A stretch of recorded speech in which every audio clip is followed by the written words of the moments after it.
Assalamualaikum warahmatullahi wabarakatuh.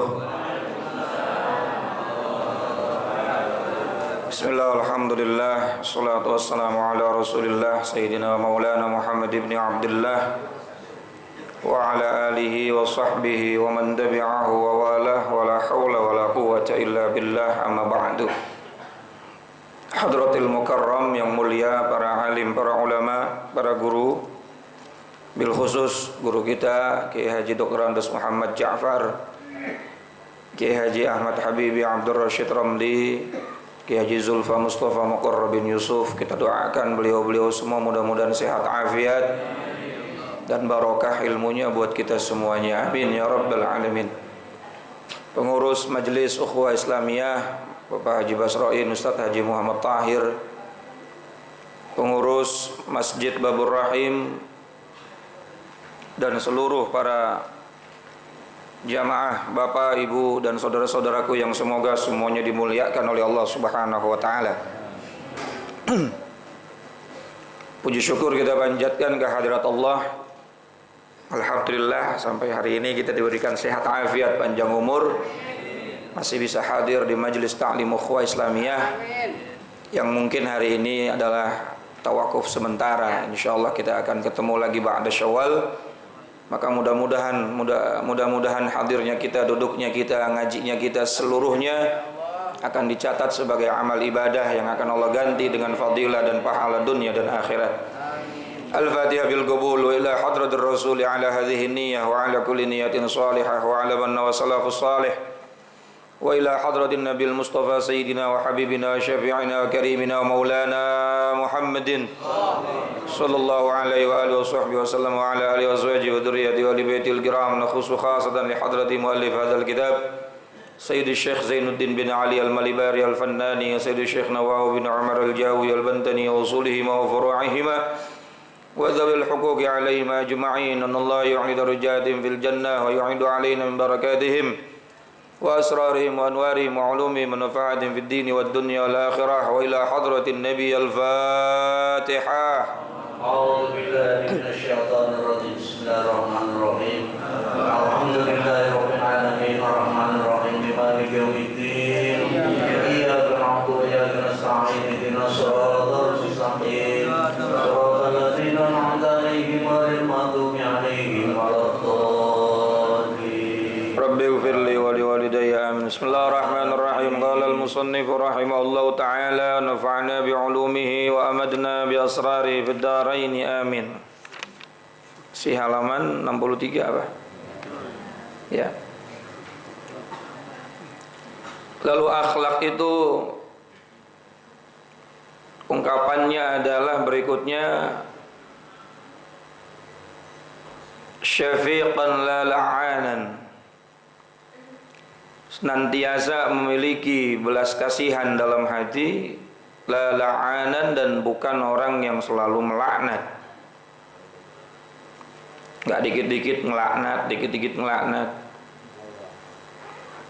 Ini seperti baginda kita Nabi Muhammad SAW yang ketika beliau dulu diminta untuk berdoa agar musuh-musuhnya dihancurkan oleh Allah, beliau berkata, aku diutus sebagai rahmat, bukan sebagai pelaknat. Maka kita jangan dikit-dikit melaknat orang, Pak. Khawatir laknat itu balik lagi kepada kita, karena doa hakikatnya kembali kepada kita, ya. Ya, tidaklah seorang mukmin itu berdoa kecuali malaikat turun dan malaikat berkata, amin walaka misluh, amin walaka misluh. Ya Allah, kabulkanlah doa fulan bin fulan yang didoakan untuk fulan bin fulan, walaka misluh, dan beri walaka, dan untukmu apa yang kau doakan buat yang didoakan. Kayak tadi kita ngedoain orang yang sakit biar saya, tuh malaikat turun, amin, semoga digobul doanya, walaka misluh, begitu pula kamu mudah-mudahan juga saya. Jadi hakikatnya balik lagi kepada kita. Iya, kalau doanya baik enak, balik lagi. Nah, kalau doanya jelek, mudah-mudahan yang bete banget sama saya, kalau ketemu mukanya asem banget, berangkat kerja kepleset Al-Fatihah, gimana tuh urusan? Malaikat turun, amin, walaka mithluh, gitu kata malaikat. Mudah-mudahan dikabul, begitu juga lu, gitu bahasa warakasnya. Jadi jangan suka ngelaknat orang, jangan suka ngedoain jelek sama orang. Wala sabbaban, bukan juga orang yang mencaci maki. Wala nammaman, orang yang berakhlak itu bukan pula yang mengadu domba. Wala mughtaban, dan bukan pula orang yang dikit-dikit ghibah, membicarakan aib orang lain. Ini akhlak semuanya. Jadi akhlak itu bukan cuma kulonun ya, Masya Allah. 3 minggu kita ngebahas akhlak nih. Ya kita ulang lagi ya. Jadi segala ucapan, perbuatan dan tingkah laku yang berkesesuaian dengan syariat itu adalah akhlak. Jadi bukan cuma sopan santun, mau nyebrang permisi, mau masuk assalamualaikum, yaitu akhlak. Tapi bukan cuma itu. Tapi segala perbuatan baik itu akhlakul karim. Wala ajulan, dan orang yang berakhlak itu juga tidak tergesa-gesa. Tak buru-buru aja maunya. Orang baru juga ngopi seruput, ayo cepetan. Baru juga masuk pipis, buru-buru, gue pengen kencing juga. Kesian orang lagi kencing, berhenti tengah jalan sakit. Wala huqudan, dan orang yang berakhlak bukan pendendam. Ya, pernah kita bahas bahwa dendam itu sumbernya adalah benci. Benci sumbernya adalah marah. Jadi awalnya marah dulu, habis marah jadi benci, habis benci jadi dendam. Setelah itu jadi hasud. Jadi hasud itu asal muasalnya adalah dendam. Dendam asal muasalnya kebencian. Benci asal muasalnya marah. Makanya kalau pengen nggak punya sifat benci dan dendam, kalau marah jangan lama. Kalau kelamaan nanti jadi benci. Kalau sudah benci dendam. Kalau sudah dendam ya, orang yang kita benci dan kita dendamin, kalau dapat nikmat kita pasti kagak suka, betul nggak? Nah kalau kita udah mulai nggak suka orang itu dapat nikmat, berarti kita sudah punya sifat hasud. Orang beli kijang dia kejang-kejang. Orang beli Pajero dia beli Panadol. Orang beli kulkas dia kedinginan. Pas dikerokin gambarnya kulkas. Nah, itu semuanya sumbernya dari marah tuh. Makanya kalau marah itu jangan lama-lama lah. Ya Allah karim. Kalau kelamaan jadi benci. Kalau udah benci dendam. Kalau udah dendam hasud. Kalau udah hasud baiknya orang itu nggak bakal kita lihat tuh. Yang ada kalau dia dapat nikmat kita kesel aja. Dan yang bahayanya hasud itu seperti api yang membakar kayu bakar. Sifat hasud dalam jiwa kita itu seperti api yang menghancurkan pahala-pahala kita. Nauzubillah min dzalik. Nah, makanya biar nggak punya sifat hasud, jangan punya sifat dendam. Biar nggak punya sifat dendam, jangan pernah Bagaimana biar nggak benci? Jangan marah kelamaan. Marah manusiawi. Ya udah habis marah udah diem deh. Udah lupain, maafin. La taghdab walakal jannah, itu kata anak PAUD. Hadis yang simpel, singkat, simple, tapi kita kadang-kadang lupa ya. La taghdab walakal jannah. Jangan marah, maka bagimu surga. Wah, enak amat ya masuk surga cuma gara-gara nggak marah. Oh ternyata marah ini sumbernya sumbernya hasud itu dimulai dari marah, lalu menjadi benci, setelah benci menjadi dendam, lalu setelah itu akan timbul sifat hasud. Maka kalau orang itu bisa memanage marahnya, insya Allah dia nggak punya sifat hasud. Dia nggak akan benci sama orang. Kalau nggak benci sama orang, orang dapat nikmat apa aja bodoh amat. Yang dapat nikmat orang, ngapain kita pusing? Ya. Orang beli TV 300 in, kita beli koyo, tempelin. Makanya termasuk juga ciri-ciri orang yang bertakwa, kita suruh puasa nih 30 hari, suruh nahan marah juga itu. Ya, uiddat lil muttaqin alladzina yunfiquna fis sarra wad darra wal kadhiminal ghaiz. Ya, ciri orang yang bertakwa yang pertama orang yang senantiasa menginfakkan hartanya baik dalam keadaan lapang atau dalam keadaan sempit, baik dalam keadaan sempit atau dalam keadaan lapang, dalam keadaan senang atau dalam keadaan susah, dalam keadaan bokeh atau dalam keadaan banyak duit. Ciri orang bertakwa mah kepengennya sodakoh aja, pengennya ngasih aja. Maka kalau ada hati kita itu kepengen bantuin orang mulu, mudah-mudahan termasuk orang takwa tuh. Tapi adanya duit kitanya pelit, ya jauh banget dah dari sifat orang yang bertakwa. Meregese bahasa Spanyol.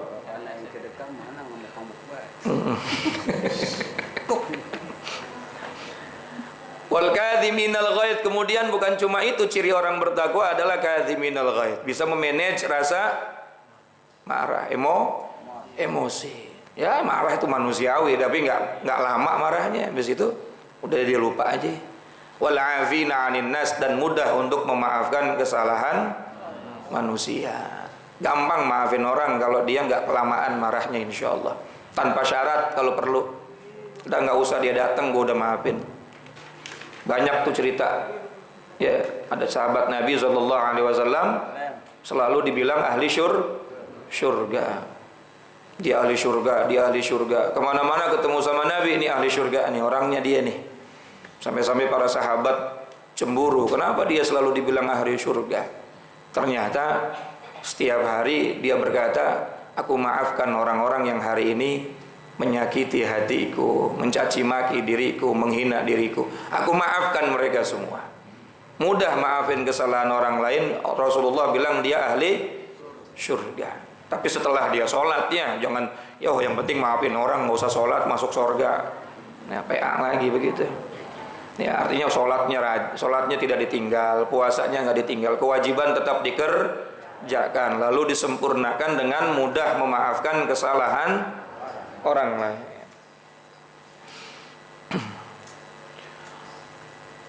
Mana tadi?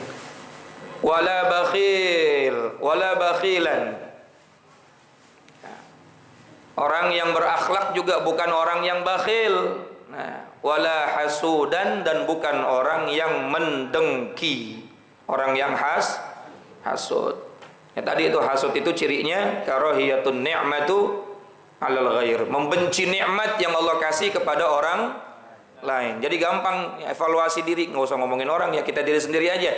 Kalau hati kita itu panas ketika ada orang lain dapat nikmat, itu udah ada indikasi kita punya sifat hasud. Ya. Dan kita kepengen nikmat yang ada dalam diri orang lain itu hilang. Wah, parah lagi, hasudnya udah stadium 10 itu berarti. Udah benci orang lain dapat nikmat, lalu kepengen nikmatnya hilang. Benci orang dapat mobil, kepengen mobilnya tabrakan. Tuh hasudnya udah stadium berapa ya? Udah bukan 4 lagi, itu udah kuadrat. Nauzubillah min dzalik. Nah, jadi akhlak itu bukan cuma sopan santun dalam ucapan, tapi dalam tingkah laku dan perbuatan. Nggak pelit juga termasuk berakhlak. Basyashan, kemudian wajahnya selalu berseri-seri. Asyashan, dan selalu senang melihat orang lain. Ya, wajahnya enak dilihat, lalu dia senang melihat orang lain. Gak pernah mandang orang lain dengan pandangan meremehkan, menghina, menganggap orang lain itu jelek, buruk, dan lain sebagainya. Seperti Sayyidina Ali karramallahu wajhah selalu berkata, sebaik-baiknya saya masih lebih baik kamu, seburuk-buruknya kamu masih lebih buruk saya. Tuh Sayyidina Ali motonya gitu. Jadi beliau gak pernah melihat orang lain dengan pandangan negatif. Ketika ada orang buruk, seburuk-buruknya dia masih buruk saya. Allah aja tutupin aib saya. Ketika dia mau sombong, sebaik-baiknya saya masih lebih baik orang yang di hadapan saya. Syekh Abdul Qadir Jailani kalau ngelihat anak kecil, dia hormati itu anak kecil karena dia pasti yakinkan usianya lebih muda, pasti dosanya lebih kecil, lebih sedikit. Maka dosanya orang tersebut lebih sedikit daripada saya yang umurnya udah lebih tua daripada dia. Maka dia hormati anak kecil tadi, anak muda tadi. Kalau ngelihat orang tua, yang dilihat, yang dinilai sama Syekh Abdul Qadir adalah sisi positifnya. Dia udah lebih tua, berarti sholatnya lebih zikirnya sudah lebih banyak. Husnuzonnya begitu tuh, maka pasti lebih mulia dia daripada saya. Itu Sultanul Aulia, rajanya wali. Kalau ngelihat orang begitu, Pak. Kalau ngelihat orang kafir bagaimana? Ya Rabb, kalau dia nanti dia 1 detik lagi dapat hidayah, maka seluruh dosanya dihapus kayaumin waladatu ummu, seperti bayi yang baru lahir. Sementara saya banyak dosa. Maka ngelihat orang kafir pun dia husnuzon, baik sangka. Kalau kita kan yang dilihat negatifnya aja. Tua juga kejemur lah, begitu. Betul nggak? Kelar ngaji begini ngeliat orang nggak pakai jilbab, mendingan gua pakai jilbab. Tuh, mendingan gua habis ngaji nih, subuh ngaji, habis subuh ngaji, jam 7 ngaji lagi, udah luber pahala gua nih, ya Allah. Ngelihat diri kita kayaknya bangga banget ya, jadi ujub sama ibadah kita. Nah, jangan sampai dah ya kayak gitu. Nah, makanya kalau supaya kita melihat orang lain itu nggak suuzon, nggak buruk sangka, anggap diri kita itu lebih buruk dari dia. Ya, seburuk-buruknya orang itu pasti masih lebih buruk saya. Sebaik-baiknya saya pasti masih lebih baik dia. Nah, maka kita nggak akan pernah ada sifat suuzon kepada orang yang kita pandang. Nah, karena suuzon inna ba'dadh-dhanni itsmun. Sesungguhnya sebagian dari prasangka itu adalah dosa. Dan nggak ada yang tahu di antara kita ini mana yang paling mulia di hadapan Allah. Betul nggak? Karena setiap kita pasti punya satu hal kebaikan yang Allah banggakan. Pasti, Pak, nggak mungkin nggak ada aja, pasti ada. Kita mungkin nggak sadar kita ngelakuin apa dan Allah ridho dengan itu. Ya, walaupun kecil, kadang-kadang yang nggak kita sadari itu yang bikin Allah ridho sama kita. Dan setiap manusia, apalagi orang yang beriman, pasti ada salah satu dari ibadahnya yang bikin Allah bangga. Maka kita nggak boleh suuzon sama orang sehingga menganggap orang itu nggak punya apa-apa. Sekurus-kurusnya ikan pasti punya daging, betul ya? Betul nggak? Ada nggak orang ikan hidup cuma tulangnya doang? Nggak ada, pasti ada dagingnya. Artinya hebat apapun maksiatnya manusia, pasti ada kebaikannya tuh. Sebaliknya, segemuk-gemuknya ikan pasti ada tulangnya. Sehebat-hebatnya ibadah manusia pasti ada salahnya. Ya begitulah kita manusia, nggak ada yang sempurna, bukan malaikat. Makanya nggak ada yang berhak untuk memponis manusia itu buruk atau baik. Udah husnuzon aja. Wa yarda, mana tadi? Yuhibbu fillah. Kemudian orang yang berakhlak itu mencintai orang lain karena Allah. Wa yabghadu fillah, dan juga membenci orang karena Allah, bukan karena alasan pribadi tapi karena Allah. Kenapa nggak kumpul lagi? Ya gimana ya, Ane bukannya benci sama dia, cuma gimana kalau Ane kumpul sama dia sholat ketinggalan, sekak ster mulu. Jadi alasannya Allah, bukan alasan pribadi, ya, bukan nggak kumpul karena alasan pribadi, tapi karena alasan syariat, alasan yang saya kalau kumpul sama dia takut Allah murka, saya kalau kumpul sama dia takut nanti ibadah saya terganggu dan lain sebagainya. Dan sedikit pun tidak ada rasa benci kepada manusianya. Ya, cinta karena Allah juga benci karena Allah. Tapi kalau kita kan cinta karena duit, sering traktir akhirnya deket banget sama dia. Kemudian orang yang nggak punya duit kita tinggalin. Benci karena urusan pribadi, jarang yang karena Allahnya.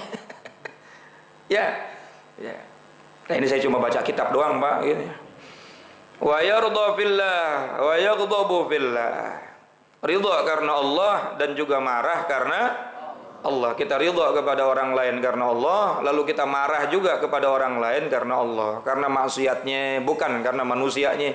Kita benci bukan manusianya, tapi benci perbuatan dosanya, perbuatan maksiatnya. Begitu pula kita ridha karena Allah terhadap perbuatan baiknya. Langsung halaman 64 Pak, itu cuma ungkapan atau penjelasan kalimat saja. Halaman 64 terakhir. In hasunat akhlaquka, maka apabila kita berusaha untuk memperbagus budi pekerti kita dengan hal-hal yang sudah disebutkan di atas tadi, ya nggak marah, nggak gampang marah, mukanya nggak gampang ditekuk, memandang orang dengan pandangan kasih sayang, tidak pendengki, tidak pelit dan seterusnya. Yang sudah kita bahas tadi itu ya. Yarhamukallah, maka Allah akan mengasihani kamu. Kamu akan diberikan rahmat yang luas oleh Allah Subhanahu wa taala. Wa yahinnu 'alaikan nas, dan kalau Allah sudah sayang sama kamu, otomatis manusia juga bakal sayang sama kamu. Betul nggak Pak? Allah kalau udah sayang sama hambanya, otomatis tuh seluruh makhluk juga bakal sayang sama hambanya. Nggak usah cari penilaian dari manusia. Kita ambillah rahmatnya Allah, carilah sayangnya Allah, carilah ridhonya Allah. Nanti manusia, makhluk-makhluk Allah juga bakal mengikuti sayang dan cinta sama kita. Karena Allah sendiri yang berfirman, ketika Allah mencintai seorang hamba, Allah panggil para malaikat untuk berseru kepada seluruh makhluk, memaklumatkan kepada seluruh makhluk bahwa sesungguhnya aku mencintai hamba ini, maka cintailah hamba ini. Begitu. Itu hadis qudsi. Ya, ketika Allah mencintai seorang hamba, maka Allah maklumatkan kepada para malaikat untuk malaikat itu memberikan tahu kepada seluruh makhluk bahwa Allah mencintai hamba ini dan cintailah hamba ini. Jadi kalau Allah sudah cinta kepada seorang hamba, maka seluruh makhluk pun akan ikut cinta. Bukan cuma manusia, binatang pun akan menjadi khadimnya, akan menjadi pembantunya. Para wali dulu kan banyak dibantu sama binatangnya, para nabi, para rasul, betul nggak? Mukjizatnya tuh coba lihat. Ya, Nabi Sulaiman binatang, nabi apalagi Nabi kita Muhammad SAW. Ya. Semua binatang mengucapkan salam kepada Rasulullah SAW. Ya. Amanad dhab, bahkan biawak saja beriman kepada Rasulullah SAW. Para batu, pepohonan mengucapkan salam kepada baginda Nabi kita SAW. Karena Allah sudah cinta kepada Rasulullah. Tadi terangkan oleh guru kita. Beliau sudah mendapatkan gelar Habibullah, kekasihnya Allah. Maka seluruh makhluk pun dimaklumatkan oleh Allah, diberitahu oleh Allah bahwa aku mencintai hamba ini, maka cintailah dia. Masya Allah. Yang nggak cinta cuma dikit, cuma bola abu gosok doang deh. Yang cinta lebih banyak. Begitu pula kita, kalau sudah berakhlak, berbudi pekerti yang baik, semuanya tujuannya imanan, karena iman, wahtisaban. Nah, kalimat itu juga bukan cuma buat puasa saja ya. Dalam segala aspek ibadah kita semuanya karena iman dan hanya mengharap ridha Allah. Maka Allah bakal sayang sama kita. Dan kalau Allah sayang sama kita, apa tadi? Wa yahinnu 'alaikan nas, dan manusia pun seluruhnya akan menyayangimu. Subhanallah. Maka berakhlaklah, maka Allah akan sayang sama kita dan seluruh makhluk akan cinta juga kepada kita. Mudah-mudahan manfaat. Kurang lebihnya mohon maaf lahir batin. Wassalamualaikum warahmatullahi wabarakatuh.